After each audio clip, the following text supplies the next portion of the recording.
ദിവസമായിരുന്നു ഞങ്ങളുടെ ഗ്രാമം സന്തോഷിച്ചിരുന്ന അവസാനത്തെ ദിവസം.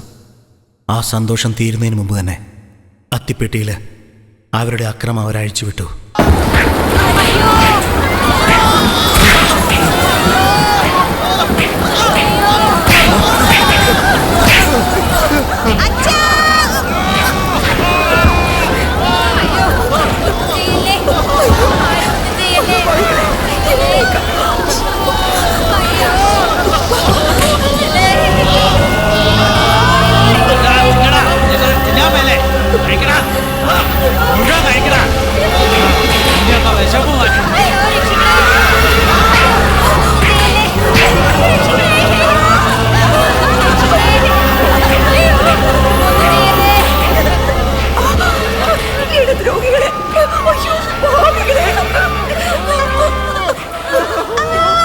സുബ്രഹ്മണി, ഞാൻ ആരാ?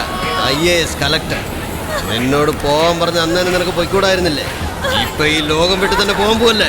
എന്നെ വെറുതെ വിട്ടാ ഞാൻ മരിക്കേണ്ടി വരും. കള്ള പരീക്ഷകള് എന്നോടാണോ കളി?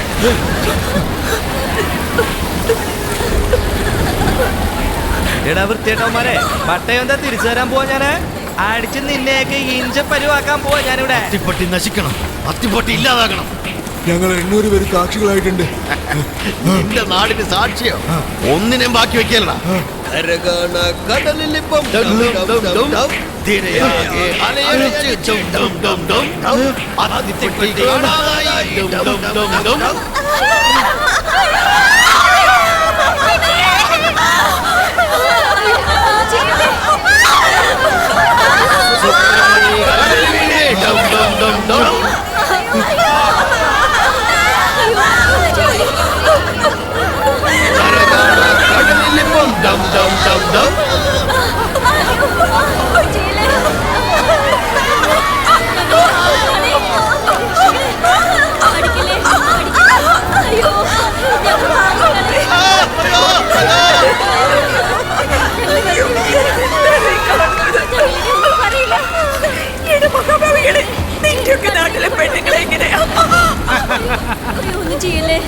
നാട്ടുകാര് കഷ്ടപ്പെടുന്ന കാണുകയാണ്, നിന്റെ ഭർത്താവ് കഷ്ടപ്പെടുന്ന കാണണ്ടേ?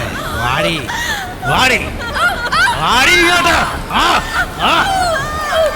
നിനക്കൊക്കെ എന്ത് ധൈര്യം ഉണ്ടായിട്ടാണ് എന്റെ നേർക്ക് തിരിയാൻ തോന്നിയത്? എത്ര ആൾക്കാരുടെ മുന്നിൽ വെച്ചിട്ട് എന്നെ അപമാനിച്ചത്? ഒറ്റ ഒരുത്തനെ ജീവനോടെ വിടത്തില്ല.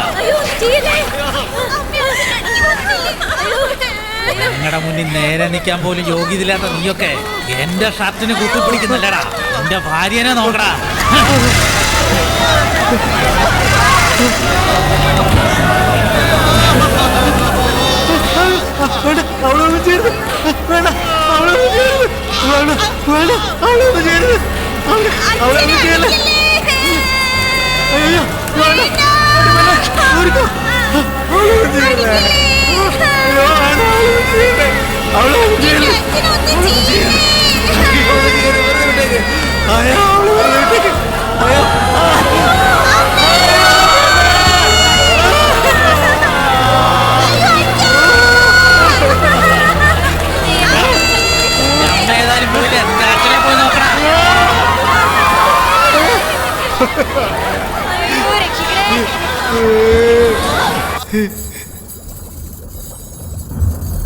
സുബ്രഹ്മണി,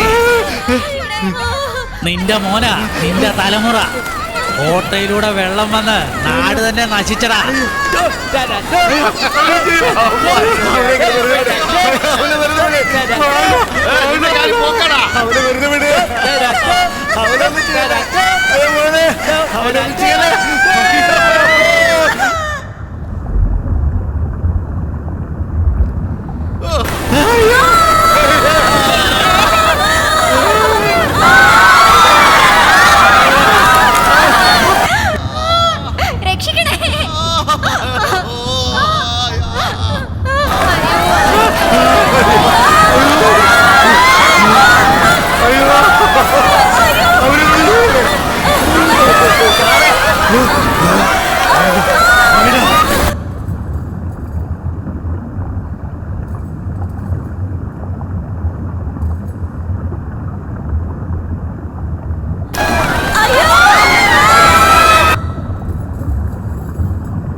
സുബ്രഹ്മണി, നീ വിഷമിക്കണ്ട.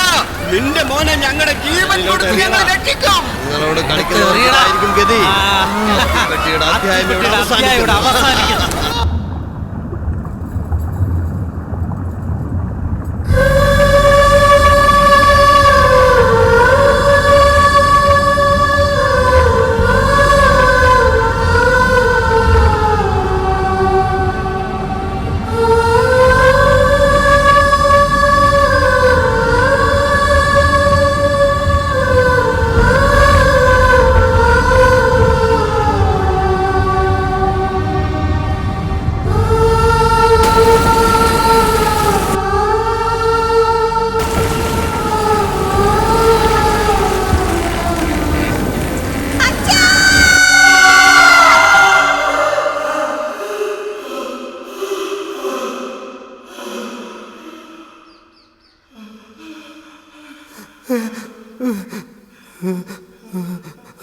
അത്തിപ്പെട്ടിയിലെ ഓരോ അവസാനത്തെ ശ്വാസവും എൻ്റെ ഹൃദയത്തിൻ്റെ ഒരു കോണിൽ ഇന്ന് സൂക്ഷിച്ചു വച്ചിട്ടുണ്ട്.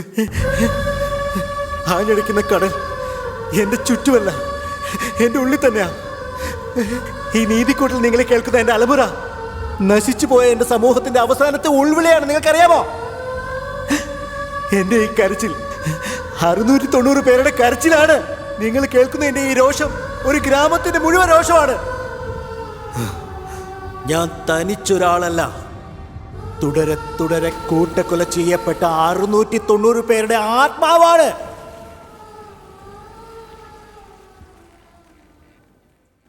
താങ്കളുടെ അത്തിപ്പട്ടി നശിക്കാൻ കാരണം നിങ്ങൾക്കൊന്ന ഉദ്യോഗസ്ഥരല്ല, രാഷ്ട്രീയക്കാരാ. ആ MLA സത്യത്തിൽ നിങ്ങൾ അയാളെ ശിക്ഷിക്കണമായിരുന്നു. അവൻ ചെയ്ത തെറ്റിന് ജനങ്ങൾ എപ്പോഴും അവനെ ശിക്ഷിച്ചു കഴിഞ്ഞു. ഇലക്ഷനിൽ അവനെ നിർത്തി തോൽപ്പിച്ചില്ലാതാക്കി കളഞ്ഞു. ഇപ്പം അവൻ രാഷ്ട്രീയത്തിലുമില്ല. എന്നാൽ ഇതുപോലുള്ള അധികാരികൾ ഇപ്പോഴും നമ്മുടെ നാടിന്റെ ഭാവി നിർണ്ണയിക്കാനുള്ള തലപ്പത്തിരിപ്പുണ്ട്. രാഷ്ട്രീയക്കാർ മുഴുവൻ കൈക്കൂലിക്കാരായി മാറിക്കൊണ്ടിരിക്കുകയാണ്. ഇത്രയും വ്യക്തമായി സംസാരിക്കുന്ന താങ്കൾ നല്ലൊരു വക്കീലിനുള്ള മെഡൽ വാങ്ങിയതല്ലേ? ഇങ്ങനെ നിയമം കയ്യിലെടുത്തു കഴിഞ്ഞാൽ അതെന്ത് ന്യായമാണ്? ഞാൻ നിയമം കയ്യിലെടുത്തില്ലായിരുന്നുവെങ്കിൽ അത്തിപ്പെട്ടി എന്നൊരു ഗ്രാമം ഉണ്ടായിരുന്നതും അവിടെ നടന്ന ക്രൂരതകൾ ആരും അറിയാതെ തന്നെ മാഞ്ഞു പോയനെ. അത്തിപ്പെട്ടിയിൽ പെട്രോൾ ഉണ്ടെന്ന് പറഞ്ഞിട്ട് നീ വന്ന് കുഴിച്ചു നോക്കിയേനെ. തങ്കം ഉണ്ടെന്ന് പറഞ്ഞിട്ട് നീ വന്ന് കുഴിച്ചു നോക്കിയേനെ. മൈ ലോർഡ്, 690 പേരുടെ ശവം ഉണ്ടെന്ന് ഞാൻ പറഞ്ഞ കുഴിച്ചു നോക്കുകയില്ലായിരുന്നു. അതിന് കാരണമായിരുന്നവർ അത് കുഴിക്കാൻ സമ്മതിക്കുന്നുമില്ലായിരുന്നു. അത് കുഴിക്കാൻ വേണ്ടി തന്നെയാണ് ഞാൻ CBIയെയും പോലീസിനെയും ഇളക്കി വിട്ടത്. ഇത്രയും തെളിവുകളോടെ അവരെ 3 പേരെ ഈ കോടതിയിൽ കൊണ്ടുവന്നിരുന്നെങ്കിൽ കോടതി അവരെ ശിക്ഷിക്കില്ലായിരുന്നോ? എന്ത് ശിക്ഷ കൊടുക്കുമായിരുന്നു? കുറ്റവാളിക്ക് യോഗ്യമായ ശിക്ഷ EPICO സെക്ഷൻ 302 മരണശിക്ഷ.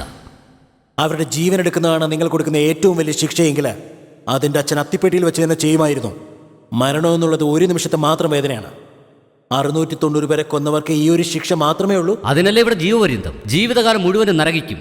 തെറ്റ് ചെയ്തിട്ട് ജയിലിലേക്ക് പോകുന്ന VIP-കൾ എല്ലാവരും തന്നെ പുറത്തുള്ളതിനേക്കാൾ അകത്ത് ഉല്ലാസമായി കഴിയുകയാണ്. ജയിലിലുള്ള അധികാരികളോ അവർക്ക് വേണ്ടതെല്ലാം ചെയ്തു കൊടുത്തുകൊണ്ട് അടിമകളായി കഴിയുന്നു. അവിടെ വധശിക്ഷ കൊടുക്കണ്ടെന്ന് പറയുന്നു, ജീവപര്യന്തവും വേണ്ടെന്നോ? അപ്പോൾ അവരെ വെറുതെ വിടണമെന്നാണോ? അതെ, അവർ പുറത്തു തന്നെ ഉണ്ടാവണം, ജീവനോടെ ഉണ്ടാവണം. എന്നാൽ ഓരോ ദിവസവും അവർ മരിക്കണം. അങ്ങനെയുള്ളൊരു ശിക്ഷ കൊടുക്കാൻ നിങ്ങളുടെ നിയമത്തിൽ വല്ല വകുപ്പുണ്ടോ? അങ്ങനെ ഉണ്ടെങ്കിലും നിങ്ങളുടെ കൈകൊണ്ട് മരിച്ചവരെ എങ്ങനെ ശിക്ഷിക്കാൻ കഴിയും? ഏത് ശിക്ഷ കൊടുക്കും? അവരിനിയും മരിച്ചിട്ടില്ല, ജീവനോടെ തന്നെയുണ്ട്.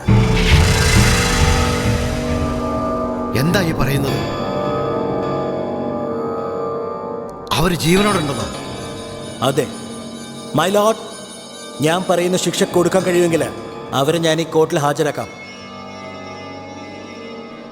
കുറ്റവാളികൾ തന്നെ തീർപ്പ് കൽപ്പിക്കുകയാണെങ്കിൽ അത് ഒരു നാട് നിയമം അനുവദിക്കുന്നതല്ല, ഈ കോടതിയെ അനുവദിക്കാൻ പാടില്ല.